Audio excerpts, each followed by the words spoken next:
Hey everyone, Eric Rutherford here. I hope you're having a fantastic day. So a few months ago, I had an idea that I wanted to start a conversation. I wanted to start a conversation to hear about other people's stories that were unlike my own, and where we would dive deep and talk about everything from politics to religion to sexual identity to attraction to the journey that we're all on, the journey that shapes us all. So I hope you join me as we talk about stories and we talk with each other and we learn a little bit more how, as much as we're different, we're also the same.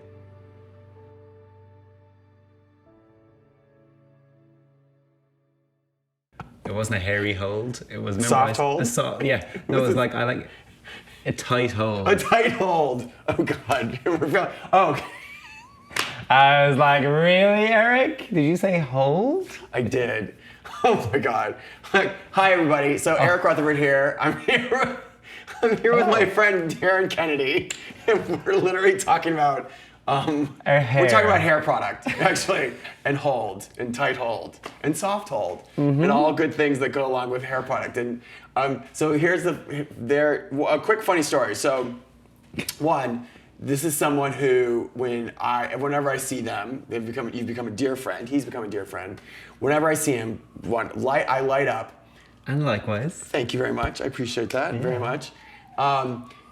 But the thing that happens, it's a great, is people think we're twins. They do. They do. Double take. Do a double take. We will literally be walking down the street, and you will see groups of people stop. Now again, I know it's the hair. I think it's and the hair, smile, the glasses, the way we talk, we're disposition. goofy, position, all disposition. Anyway, I love it. I love having a twin. So hi. Hi. How are you? I'm fantastic, actually. I'm really happy that we're doing this. I am too. Because we talk a lot, obviously. We do, yeah. About many varied topics. My goodness. And yeah, Yes. Sometimes we talk about, a tight hold on your curls. Exactly. And sometimes We did a little hair video earlier today. So sometimes we talk about politics. Sometimes we talk about, the weather. That's a different hold too. Yeah, exactly. Yeah, exactly. So one, just jumping in. So just some of you, again, most of you probably know Darren. Certainly in the men's space, he's a presenter, he's a host, he's a stylist. He's designed his own line. He has his own product now, his own grooming product, which we'll talk about. But one of the things I wanted to talk about and share with you is how you got started. Because you started young. I did. I started working when I was 13. So it was my first ever job when I was 13. And, well, actually, technically, my first ever job was when I was 11. But Wait, what was that? That was a paper round. Oh, sure. But because that wasn't a consistent thing, and I only did it for a few weeks, I don't really factor it in as my first job. Right. But first job when I was 13, washing cars in a gas station one summer. Oh. And literally starting at 8 a.m. in the morning till 5 p.m. in the evening and earning good money for a 13-year-old. Really? And wait, so why did you get your first job? Was it your dad or you just wanted to have a job? It was the summer, and my parents didn't want me just hanging around the house being an annoyance, I guess. Sure. My brother was a trainee, an apprentice mechanic in this particular garage at the time, and they needed someone to wash cars. So I was like, okay. And it was quite tough physical work, but I enjoyed it, and it gave me a taste of independence that earning your own money does. And so from then on, I've always had a job, a part-time job, of course. Sure. But I would work like 1 or 2 evenings a week, 1 or 2 days at the weekend, and it was that freedom and that independence of not, even at that young age, having to go, Mom, Dad, can I have money to go to the movies or whatever it is? And that gave me a great sense of, I like this. Did you have as a car washer or as a young worker, did you have the work ethic? Because one of the things that I have such great respect about you is your work ethic. You're constantly, looking to do something. You're always busy. You're always scheduled. You're always flying around, and you do it all well. I mean, you just. Yeah, from a very young age, I'm quite particular. Yeah. So if I'm going to wash a car, I want to do it well. Sure. I don't want to leave marks on it. I don't want to leave scuffs on it. I want to do a good job. And, I always say to people, and then one of my earlier jobs in terms of my media career was as a runner on breakfast TV. Oh, yes. And, that involved making coffee and greeting guests and all those things. And I always say, if anyone asks me, I'm trying to get a leg up in media or I'm trying to do whatever it is, I'll say, brilliant. Learn everything. And regardless of the task that you're asked, even the most menial of tasks, do it well. Absolutely. If that's making a cup of coffee, make an excellent Make it the cup of best, coffee. right? No, I remember, so my first job, I was a busboy. I started acting when I was a younger, and so that was that experience, but where it was that summer job and my dad's like, get out of bed. You need to... What age were you? I was 15. Okay. So I worked at a rib joint. You like and so ribs? if you notice too, as we're going, I'll start taking on part of his accent. So if I sound funny or sound goofy or whatever, it's because of What that. accent? Yeah, exactly. What accent? What accent? You're the one with the accent there. I know, exactly, my American accent. But I distinctly remember, oh no, I just lost my train of thought. That's The rib joint. It was the rib joint. We do this the whole time. It's We like a do. ping pong machine. Back and forth, back and forth. I learned a sense of self, and it was a freedom, and I loved my job, and I carried that through me to the point where, I've done customer service training, I've done all that, but I remember I was a waiter. I was a waiter in Hollywood. And, I was always, the thing is like, show up, you do the best job that you can always do, and you always make a great impression. And I remember I used to wait on this one guy who would come in during lunch, and again, it was always doing that, making him laugh, the whole thing. And I did not know who he was. And it turned out he was one of the biggest casting directors in the industry.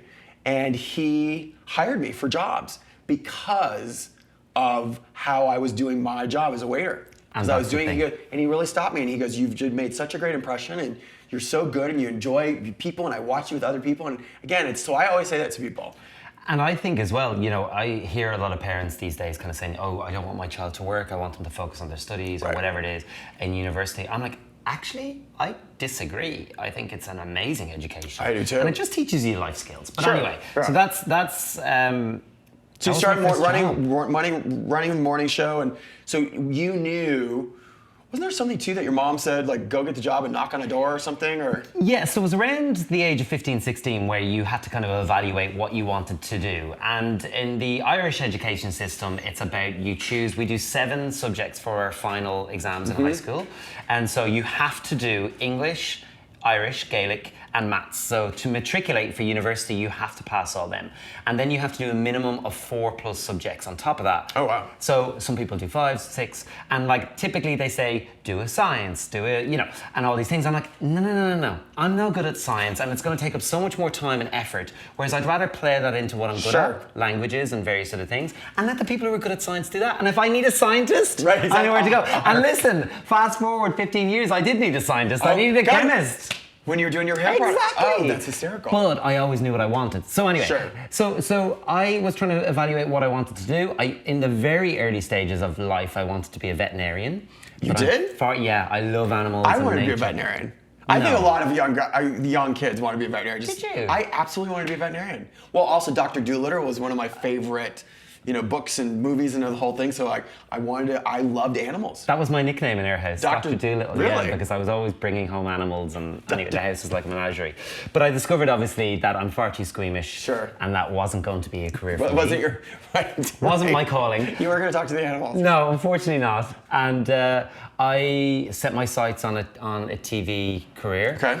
And again, my parents have a very working class background. My dad worked in the airport all his life. My mom worked in factories and various things. And we had no connection to it. And it always felt like a very closed industry. It's particularly back then. So luckily enough, by chance, a TV host moved in near where we live for this new TV station, which had just been launched. And my mom said, knock into him, introduce yourself. And I'm like, but what do you mean? How? And she literally, I can remember her saying, knock in, say, hi, I'm Darren, I live in house number 1, and I want to work in TV. Can I ask your advice? And I, word for word, did that. And I built up a relationship with Alan, is his name.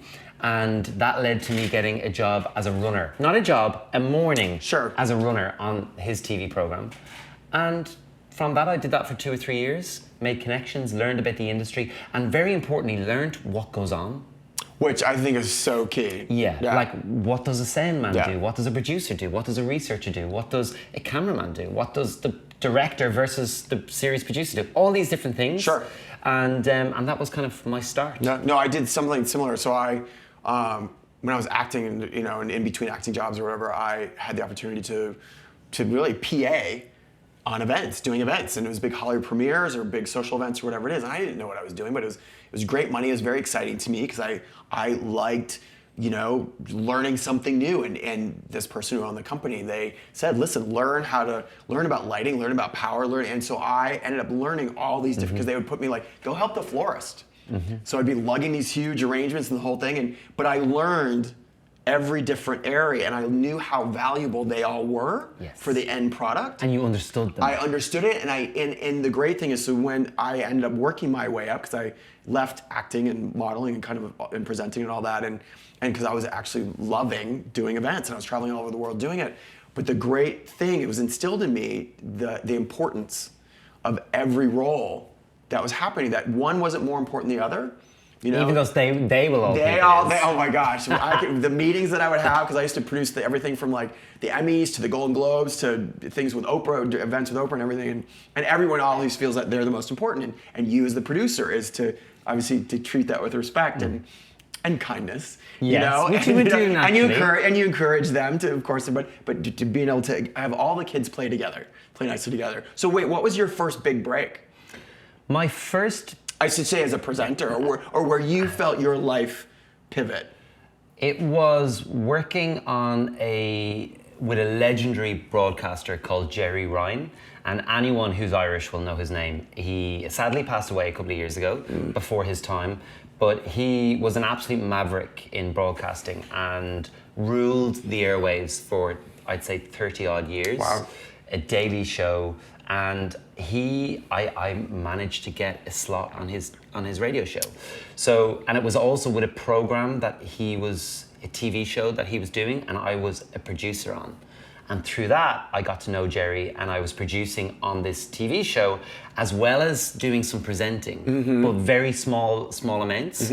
And I got to know Jerry, and we got on very well, and they invited me in to do an item on his show. And he did a 2-hour show every day, between 10 and midday. I was at 9 and 11, doesn't really matter. 3-hour show, he did a 3-hour show. And I used to prep for that, and they might say to me, so the first week it might be, here's a book. And like, it could be a book on, I remember one, for instance, it was the insects we share our homes with. Oh. Right? And they're like, this is your topic for next week. And I'm like, okay. But I would approach Riveting. Riveting. Oh, it actually was. Was it? Fascinating. I would not. God. No. And it was the type of show that people would call in and talk to us as well. Oh my God, the stories were outrageous. I mean, I love a good bug, but... Oh, it was, woo. Anyway. But my approach to that was always, Jerry's on air for 3 hours. My time slot, allocated time slot, is probably 10 to 15 minutes max. I would prep for 3 hours, in the sense that if I needed to talk about whatever my subject was for 3 hours, I could do it. You were prepared. That was how I approached it. Yeah. And naturally enough, I'd be on air with Jerry for 2 hours. Sure. We would talk about the book, and we would talk about God knows what else. Right. And he was very generous to me. And that was a real turning point. And then from that, different things happened. And but you know what? I think in any career, you have multiple turning points. Or tipping points. But that was kind of a really big one for me. Right. Yeah. For you, how have you seen, again, you know, Darren and I have been friends for a few years now, and we met through the fashion industry, actually. Yeah. And, you know, we actually met over at London Fashion Week, and which is, I remember going over there, was the kind of my first foray back into this industry, kind of in this role, sort of older, wiser, I guess, maybe. And more fabulous. So, thank you. Certainly go. grayer. And didn't know a lot of people, and kind of was figuring my way out, and you were so kind, and I just remember we were aware of each other, and then the first time we met in real life, it was this electric energy, and you're so welcoming, and I will never forget this, because it established our friendship, and it just means so much to me. Like, he took me around and introduced me to everyone else that was there, that was sitting front row, that was around, whatever, and again, it was so kind. Oh. And you certainly didn't have to do that. I know you now. I mean, that's so much a part of your personality. And you know, there are other people that were friendly and, you know, kind of welcoming and smile, or whatever, but you really took it upon yourself. And I know that's so much of who you are as a person. And again, it's something I certainly present myself, and that means something to me. But I'll never forget that, because it really helped me step into this new role, because I had just done this major pivot myself. You know, and I didn't know any of that, I Yeah. have to say. I just knew you'd come over, we'd kind of connected prior to that, and you were in the UK, and I'm like, hey. Right. So you've definitely, I mean, you are a man of many, many talents, I feel. You know, whether it's on air presenting and talking about a podcast, you do your podcast, fashion style, you're just on Dancing with the Stars, and you are so. Do that again. I was like, I don't even know what that is. Did you have fun? I did my Argentinian tango. Right, exactly. That's my hold. Perfect. I had amazing fun. Oh, was it nerve-wracking? Absolutely terrifying. One of the most terrifying things. Because I love to dance. I don't know, and I've had friends that have done the U.S. version. I don't know if I could. I got into it. I started to enjoy it. But here's the thing. I have no background in performance, which is quite ironic in the sense of... Very ironic. The kind of the career path that I've chosen. So I never did drama in school. I was never on a stage. And I remember the very first time I spoke in public. And also, I was quite a introverted young man, and as a teenager I was very self-conscious, You're the middle child, right? I'm the middle child. Yeah. But it was just obviously... But you're so, and we've talked about this too, so what I have experienced as a middle child, you are not that.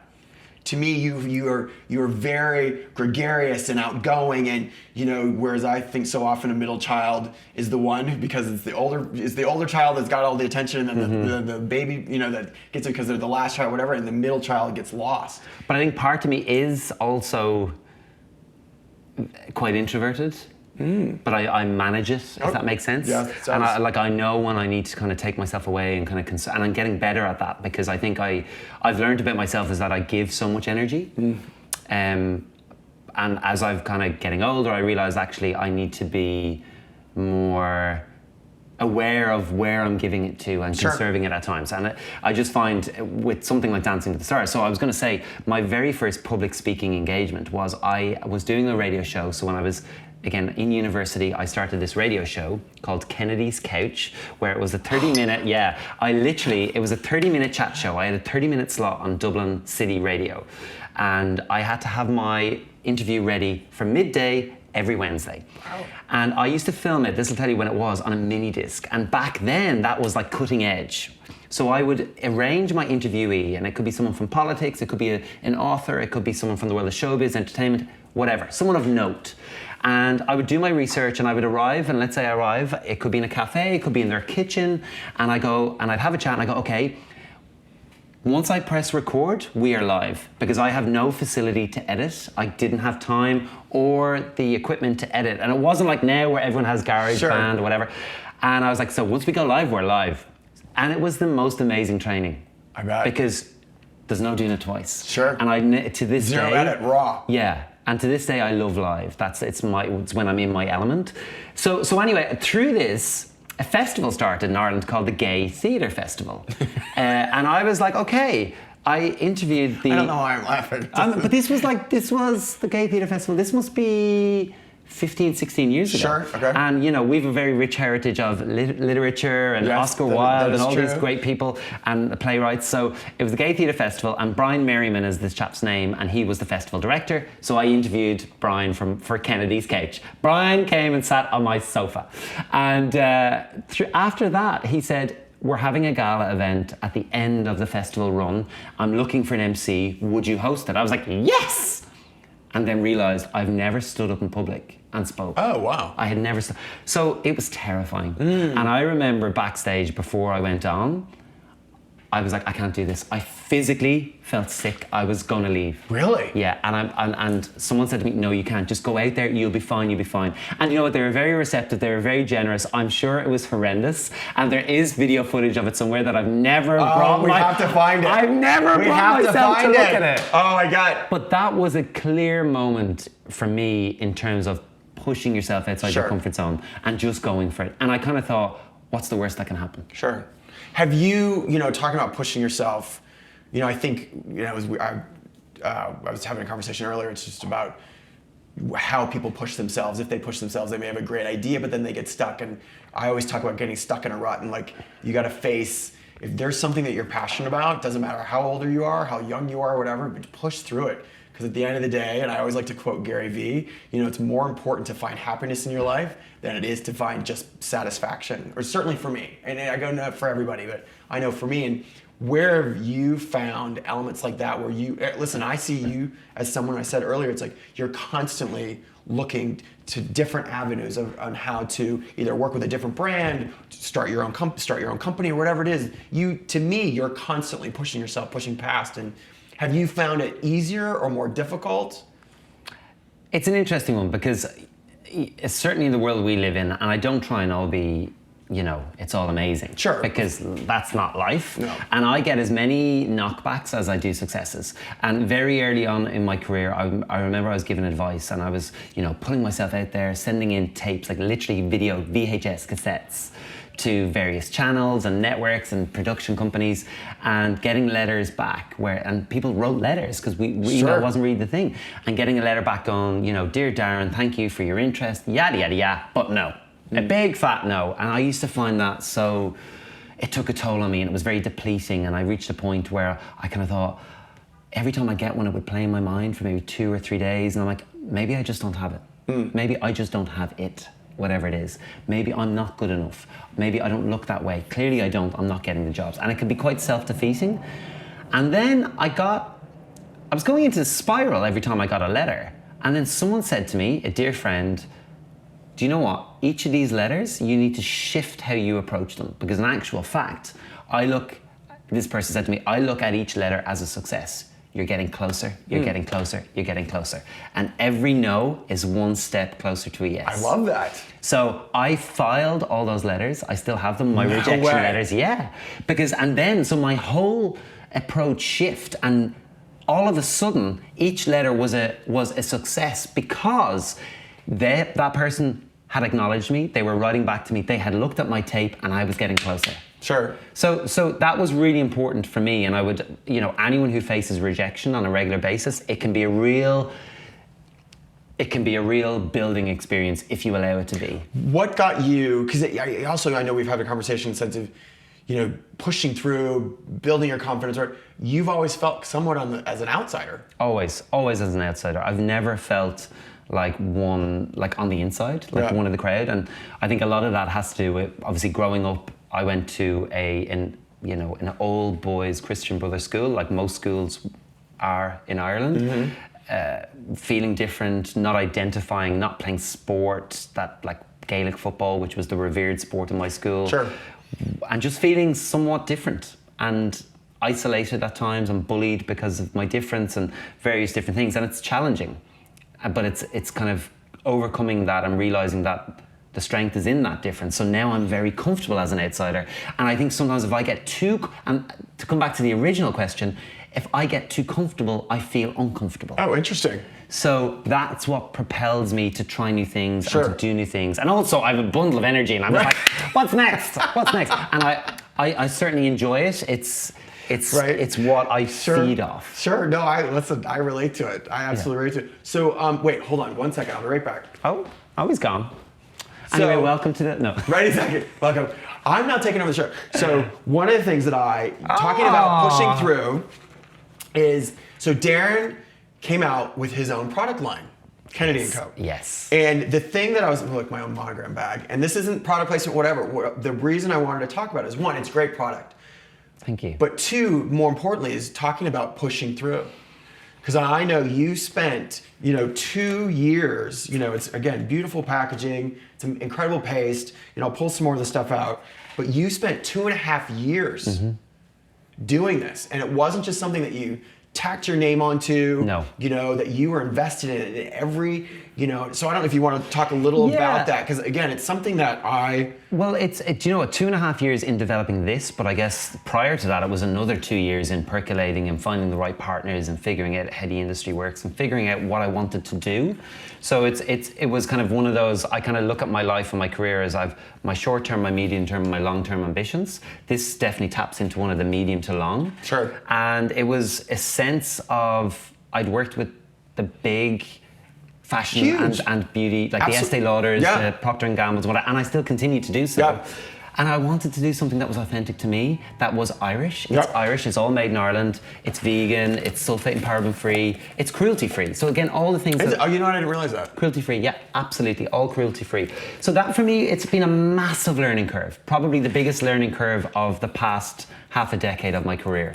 And also a massive challenge, which it continues to be so, because the marketplace is so tough. However, you know, we've also had successes. And this is one of the things, I think if anyone who's like me, I move on quickly because it's what I was just saying, I like to do new things, but it also means failures can knock me back, but I sometimes don't take stock of the successes, and that's just as important. Absolutely. So it's like one of the successes was, yes, it's a tough market, yes, we've lots of work to do, but we wanted to be in 500 outlets in the first year of trading. We're in 666 and growing. Wow. And we've just signed a deal to go to export to the Middle East, which is, you know, we needed to get it out there. Right. And we're coming to America. Coming to America. We'll have that launch party. Yeah, oh my God, yes! One of the things that I wanted to quickly talk about was how have you seen the industry change? So the menswear space, men's grooming, how since you've started, because I feel you've really been in that. Yeah. And seen the arc. Even in the short time that I've been here, I've seen it change, and I find it much more welcoming. I also find it much more crowded, as you were saying. But the thing I've enjoyed seeing is men kind of embracing their own individual style, you know, and not being afraid to kind of express themselves. Yeah, and you know what? I think it kind of kicked off really in earnest with the likes of David Beckham. Yeah. You know, David Beckham, Tom Ford, these men who really embraced who they were. And I mean, we kind of look at them now, but they are cultural moments. We look at them now and laugh sometimes, but you know, David Beckham and the sarong. Oh, God. Oh. I mean, you know, Britney and Justin in the double denim. Double denim, yeah. You know, these kind of little cultural moments that we sometimes sneer at and look back at jovially. But Dave Beckham was pushing the boundaries, and you know, he's a sports star, so a lot of guys will look up to him and accept him because there was that whole thing, and the shift that I've seen is, you know, going back 15, 20 years, a man who took care of himself or who, you know, moisturized or cared about his appearance was otherly. Yep. And some people would say, homosexual, basically. Yeah, okay, and like, yeah. no, not necessarily. I mean, happen to be, thanks, but it doesn't define why I care about aesthetics. Right. I mean, to put it into context, as a young boy, one of my favorite things to do with my mother was, and I get this from her, is of a Saturday afternoon, we'd be looking at the living room going, bored with this. And the two of us then would start pushing sofas around and pulling rugs and changing cushions and basically recreating the space. Sure. Not about buying new things, but using what we had to redecorate. Sure. I did that with my fish tanks. I did that with, Really? I did it with everything. Yeah, so I'm aesthetically driven. Sure. And I studied business and languages, nothing to do with fashion. Wait, what language do you speak? French fluently and Say a some little Spanish. Bonjour, comment allez-vous? Bienvenue. Moi, je suis Darren, c'est Eric. Et voilà. Welcome. Right. I'm Darren, this is Eric. And it's kind of marrying those passions. Sure. Forgotten what I was saying now. No, you're just talking about you. It's always been innate in you to try new things, express yourself differently, you get very excited about it. And it was, again, that thing that I love. It's you never felt tamped down or like you have to behave a certain way. And which, again, that's one of the things that I've noticed that I love and respect about you is you love how you see the world, you love your individuality, you embrace that, and you encourage other people to find that in themselves as well. Yeah, I mean, basically, I've one shot at this. Yeah. This thing we call that's life. so true. So I'm going to just try and enjoy it to the max and do the things that make me happy. Yeah. Without being I was going to say, there is a term, I can't even think of it now, but without being irresponsible. Sure. And also trying to do it with kindness to others. I don't ever want to, you know, intentionally cause harm or disrespect to anybody. Right. So it's like to do it in a way that's, you know, that's me. And if you were going to say, well, one, I want to say, what one or two exciting things do you have coming up? that you can talk about? That I can talk about. I'm trying to think. Well, Or what are you hoping to have happen? well, I've got a new TV show coming up in the UK, which is wait. very exciting. That is exciting. Yeah, that'll be launching in the early part of 2020. Okay. It's already filmed. It's all in the can. It's currently in edit and in production, and that'll probably launch in March. Okay. And that's going to be very exciting. And but I can't tell you any more than that. And then it's like Kennedy & Co. bringing it to new markets. We're talking to South Africa. We're talking to Spain. We're talking to Italy. I really want to get it into the UK because obviously I'm very active there. And obviously the USA. Hey baby, we're coming to America. I can't sing for my life, but you know that's one of the things I'm excited about. And I think in the nature, you all right? Did I frighten you there? No, you just make me laugh. The nature of the beast of what I do is it changes. So I tell you all this now, I could get a call today or tomorrow and then everything's completely different. And then the travel, like so back and forth to New York, LA, London and wherever else. We're looking to try to pull him here. I know. It's a tough 2020, big things. 2020. Big things are coming. Yeah. Thank you. I just want to say how much this means to me, that you've done this, that your friendship means something to me. You, I think, are just one of those people.